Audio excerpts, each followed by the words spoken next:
This is something that agents and brokers and team leaders that they don't talk about. They don't talk about some of the warnings out there when you're first getting out there. You just got your license. You worked really hard to get that license. You took the 3 courses to qualify for the state exam. You take the state exam, all the preparation, all the time, all the money, and then you have to make a decision. What do I do now? Where do I go? So most will go online, of course, or ask a friend, ask someone they know that's in the business. And oftentimes those folks, their recommendations, their referrals, especially for those you know, are going to be, of course, trying to draw you into where they're at. But that doesn't necessarily mean that's a fit for you. So you have to get out there. You got to get a second, a third, a 10th opinion, really. Not that you have to meet with 100 different folks out there, but get out there and find what the best fit for you is. Now, what is it that you're looking for? Are you looking for who's giving the most commission to you? Are you looking who has the best support, the closest office? What is it that you're looking for?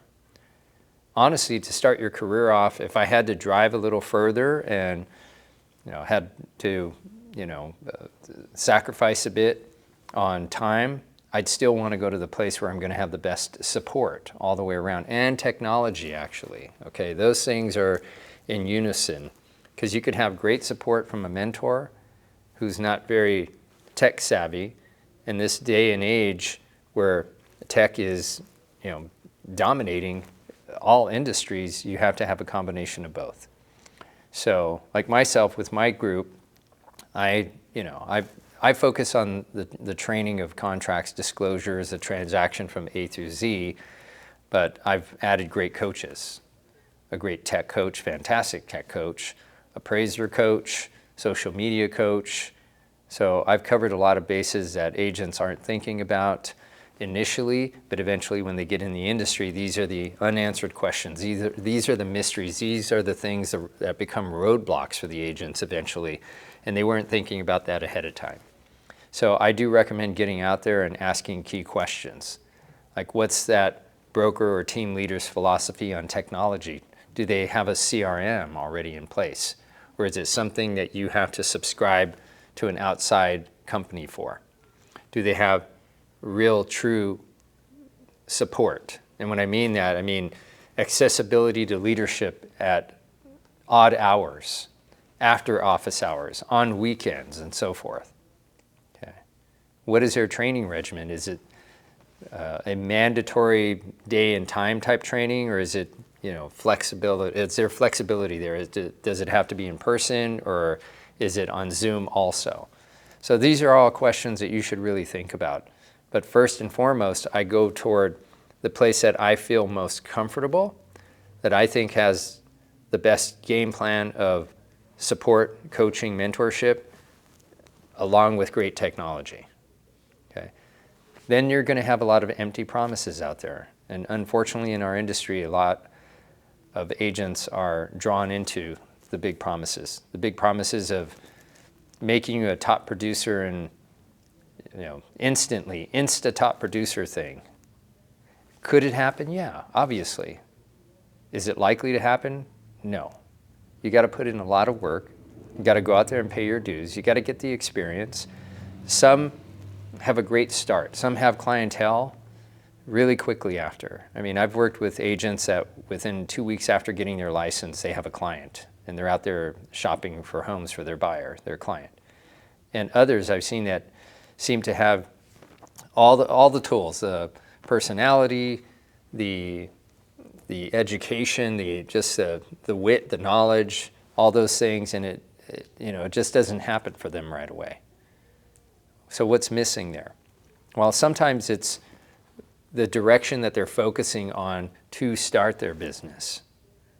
What are they doing to generate business? Oftentimes when you're going to brokerages, here's something to look out for. If you go into a brokerage and their game plan immediately is that you're going to become a cold calling, door knocking machine, you should probably look into things a little more. Not that those approaches aren't effective, they're just less effective than they were 10, 15 years ago before we had CRMs and sophisticated applications and technology as the driving force in our industry. Now, it's all about taking that same data and instead of cold calling and door knocking, using your CRM, okay? Your CRM is basically a platform to help you keep track of people in your database, and you can use other applications like mass email and mass text and phone dialers that are connected into these CRMs to help you just function more efficiently. And if you go to a brokerage that doesn't have either an in-house CRM or a CRM as part of their agent package, then that's probably not the wisest choice for you.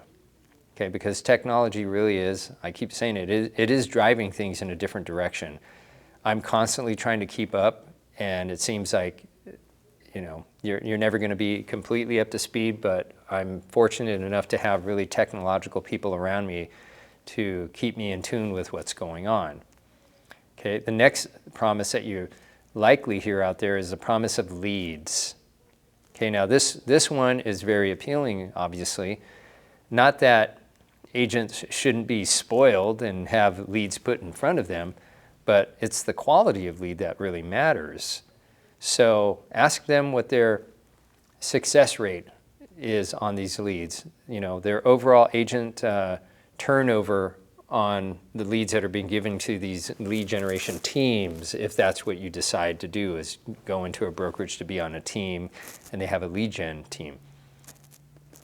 Also ask the important question, the most important question, what is the split? So you're going to hear things like, well, it's a 50-50 split if you convert any of the leads that we give to you. That's okay. I understand that because, you know, these lead gen teams, they have a budget. They're putting the time and the money into generating the leads and then distributing the leads to the agent. But if there's a catch to it, like 50% of your own personal transactions are part of the agreement too, that's a different story. Now, here's the thing. I'm not going to call it an ugly truth, but oftentimes when agents first come into the industry, a good majority of the time, the first transactions that you will do are probably going to be somewhere in your warm lead category. It's going to be family, friends, alumni, co-workers, people you know, who knows, your doctor, your lawyer, people that you encounter at least maybe once a year, what we call center or sphere of influence. And team leaders, group leaders know that.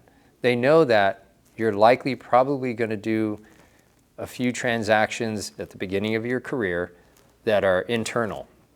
They're generated from you, from your relationships. But sometimes these lead gen groups, of course, will bring you in with the promise of leads and make 50% off of your own personal transactions. And oftentimes those leads that they're distributing to you don't go very far. So if I were to hear that that's the arrangement ahead of time, I'd probably look deeper into that brokerage and see if they have any more value add to their company to maybe, you know, make things a better situation for me if that's the kind of arrangement I'm going to walk into. Okay, so all in all, get out there. Take some time because it's a big step. I've been to, you know, my first brokerage I was with for about 12 years. And it was the right place for me to be, even though they didn't have some of the boxes checked nowadays that I would recommend a new agent look into. I had something that could not really be replaced. I had a mentor, an incredible mentor, someone to guide me, someone to balance me, someone to really spend that up-close personal time with me and show me the way and give me the foundation that has helped me to be in the industry for 20 years now. So very important, take time. Don't get attracted to all the flashing lights and all the big promises. Go with reality, go with common sense. If it just doesn't sound right, it doesn't feel right, it just seems too good to be true. Just like someone out there buying a home, it probably is too good to be true. Okay, so I'm Frank Caceres. Thank you for listening in. If you want to know more, reach out to me. You can go ahead and reach out to my link here. I'd be more than happy to have a one-on-one consultation with you to help guide you in the right direction to get the most solid start to your career possible. And I'll see you again soon. Thanks.